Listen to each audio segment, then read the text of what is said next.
Le dernier quart d'heure de Smart Bourse. Chaque soir, c'est le quart d'heure thématique. Le thème ce soir, c'est celui des assemblées générales annuelles d'actionnaires qui se déroulent en ce moment. Toujours un grand moment de démocratie actionnariale et on va en faire le bilan ou en tout cas souligner quelques enjeux qui sont importants à travers ces grandes assemblées générales d'actionnaires avec le regard d'un proxy Solicitor. C'est David Chaise-Lopez qui est à mes côtés, le responsable et gérant de DF King pour la région Europe, Moyen-Orient, Afrique et Australie. Bonsoir David. Bonsoir. Merci beaucoup d'être avec nous. Alors, dans le monde des assemblées générales, on connaît les proxy advisors pour les partis actionnaires qui viennent conseiller les actionnaires face aux entreprises. On connaît peut-être moins le proxy solicitor que vous représentez donc chez DF King aujourd'hui, David. Expliquez-nous un petit peu quel est le rôle d'un proxy solicitor et en quoi, en tant qu'acteur de ces moments d'assemblée générale, en quoi est-ce que vous êtes important pour les entreprises ? Oui, volontiers, Grégoire. Donc nous travaillons avec les émetteurs depuis 80 ans en fait. Et notre rôle, c'est effectivement d'assurer l'approbation des résolutions aux assemblées générales. Et on le fait souvent avec le concours des émetteurs pour essayer d'expliquer le rôle du conseil d'administration, un peu de storytelling autour des décisions qu'ils prennent.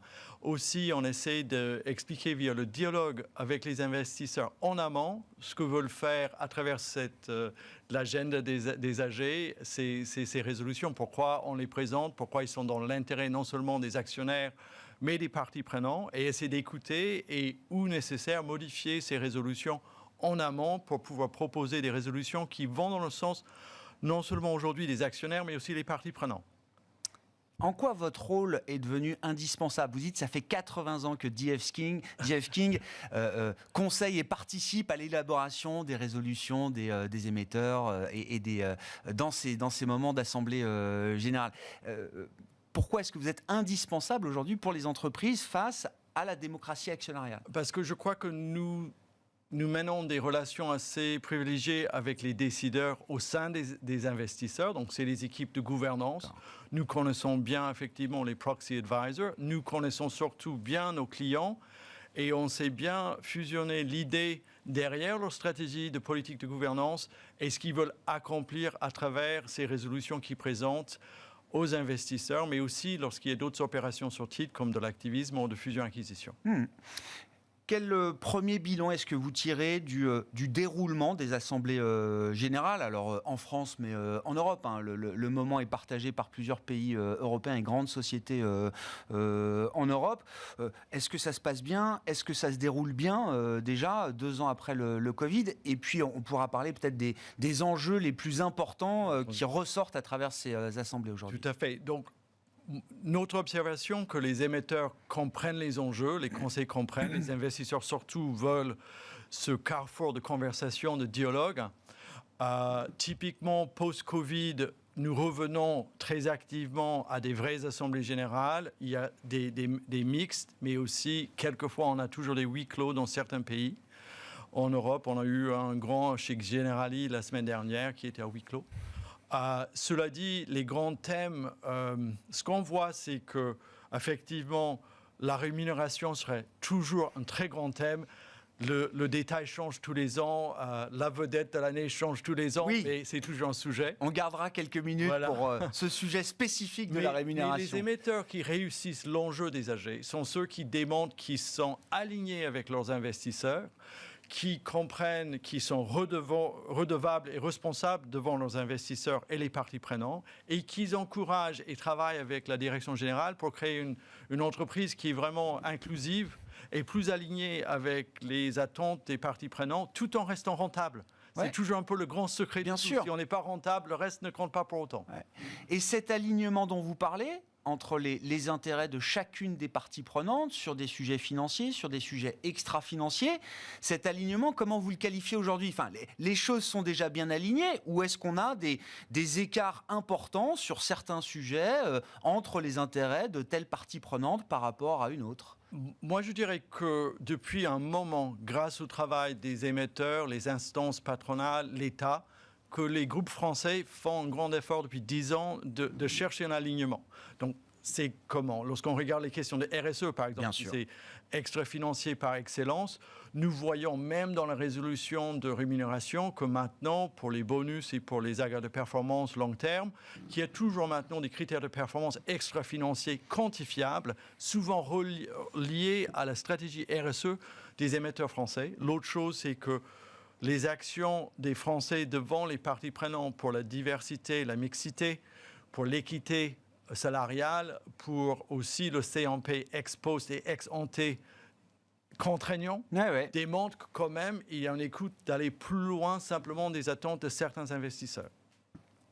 Est-ce que, parce que on voit beaucoup de résolutions quand même sur ces sujets. Alors, je garde la rémunération parce qu'on va en parler, David, mais sur les grands enjeux de RSE, de gouvernance, sur les enjeux climatiques également. On voit quand même une pression qui monte de la part des actionnaires avec une demande de transparence déjà peut-être sur ces sujets stratégiques pour les entreprises.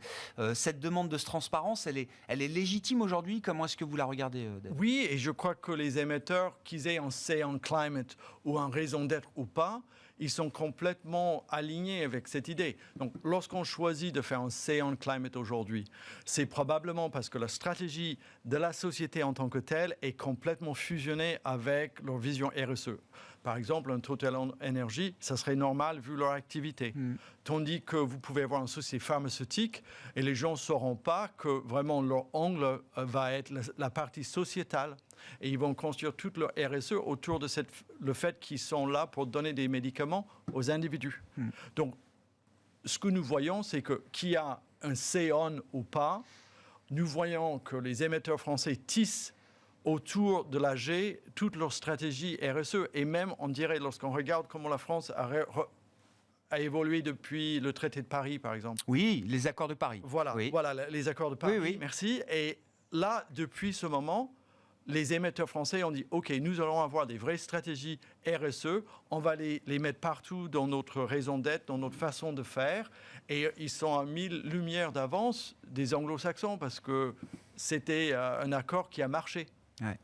Et ces résolutions, effectivement, le côté raison d'être, etc., oui, elles sont nombreuses, elles se multiplient. C'est l'apanage des grandes entreprises du CAC 40 ou est-ce que c'est un mouvement quand même encore plus général que les 40 grandes sociétés françaises cotées ? Je crois que les émetteurs grands et petits en France, ils reconnaissent qu'ils doivent être à l'écoute des parties prenantes.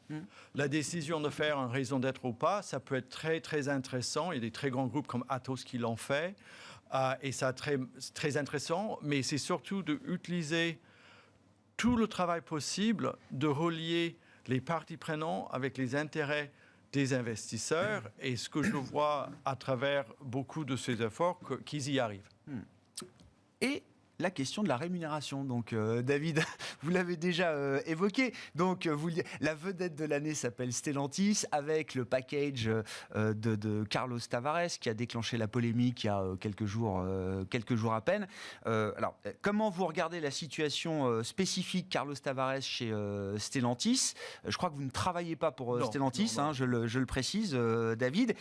Et est-ce que ce sujet de la rémunération, est-ce que c'est encore un sujet pour de nombreuses assemblées générales d'actionnaires, pour de nombreux managements, ou est-ce qu'il y a une forme, 2 ans après la crise Covid notamment, est-ce qu'il y a une forme de mesures, de nouvelles mesures, je ne vais pas dire de modération, mais en tout cas un nouvel équilibre qui est trouvé sur ces questions de rémunération entre les différentes parties prenantes? C'est une excellente question et tous les ans, la question de la rémunération se pose. Alors, nous travaillons avec d'autres sociétés aux Pays-Bas et la vision... Stellantis étant de droit néerlandais. Voilà, c'est ça la chose. Donc, leur vision est différente de celle de la France. Donc, ce n'est pas exactement un groupe français, bien qu'il soit coté en France.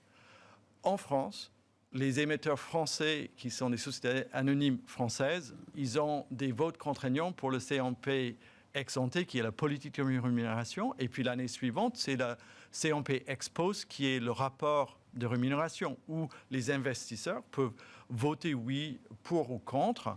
Et si c'est contre, le conseil d'administration doit prendre acte. Ils ne peuvent pas nécessairement verser cet argent. Ouais. Et même lorsqu'on n'a pas d'un contrôle contraignant, c'est un grand choix de ne pas accepter l'esprit des lois et les attentes ce qu'on appelle les investisseurs minoritaires, qui ont dit globalement, on n'aime pas ce que vous avez fait, donc certainement, ils ont la mémoire longue et il y aura des réponses à faire dans un deuxième temps, sans doute. Et donc, Stellantis, c'est spécifique. Pour moi, je trouve que, qu'est-ce que je vois? Je vois des groupes français qui sont, bien entendu, les sommes pour un mandataire social, donc un DG, un président, sont importants. Cela dit, au niveau des critères de performance financiers et extra-financiers, ils sont en général très exigeants, ils sont présentés, ils peuvent avoir des améliorations, mais globalement, on fait le boulot en France et ils sont à l'écoute de leurs investisseurs et leurs parties prenantes. Est-ce qu'en indexant une partie des rémunérations sur des critères extra-financiers, est-ce que ça permet une meilleure compréhension de l'opinion publique, de ce qui forme la rémunération d'un mandataire social? Est-ce que ça permet de faire évoluer les mentalités dans l'opinion publique? Parce qu'on voit bien, oui, ça peut être un sujet, on peut se dire c'est un huis clos, c'est dans l'entreprise et c'est partie prenante, sauf qu'à un moment, ça fait la une des journaux et il faut bien en parler. Tout à fait. Donc déjà, les émetteurs en parlent. C'est totalement public et il y a un vote, etc. L'autre chose, c'est que leur stratégie RSE est souvent liée et se trouve dans la rémunération. Donc, par exemple, imaginons qu'ils ont un objectif net zéro sur le climat. Probablement, dans leur incentive long terme, ils vont avoir effectivement des critères pour y arriver. Et s'ils ne répondent pas à ces attentes et ces cibles, ils vont avoir moins de rémunération variable. Et s'ils ne performent pas sur ces questions, les investisseurs vont dire, écoutez, ce n'est pas suffisant, on n'est pas content. Là, l'émetteur n'est pas aussi attirant pour le marché. Il va subir aussi un impact négatif par rapport à la vision RSE de la société. C'est intéressant parce que, en conclusion de votre propos, David, je comprends que sur l'arrivée des sujets extra-financiers, y compris à travers les rémunérations des mandataires sociaux et des patrons, place la France dans une position assez avancée désormais. Alors qu'il y a quelques années encore, et certains grands patrons se permettaient évidemment de critiquer le manque de rémunération au sein des grandes entreprises françaises, parce que la guerre des talents, parce que mon homologue américain ou chinois ou indien est bien mieux payé, qu'il y a un marché mondial. On a l'impression que les choses se sont un peu renversées de ce point de vue-là. Je crois que les émetteurs français sont beaucoup plus à l'écoute des attentes des gens. Et qu'il y a un soft power français réel sur les questions RSE. Et c'est vrai que les émetteurs, les dirigeants de ces groupes, ils gagnent bien leur vie, mais aussi en retenue relative par rapport aux autres. Ils sont toujours devant cette compétition américaine et anglo-saxonne. Mais je crois qu'il y a une sorte de décence qu'on voit en France et que tout le monde se retrouve, mais quand même, je trouve qu'il y a des énormes avancées en France on peut en être fier.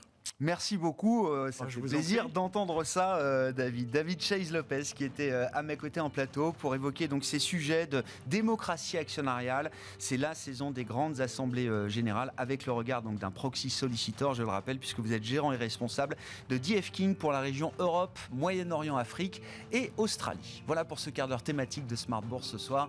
On se retrouve demain à 12h30 en direct sur Bismart.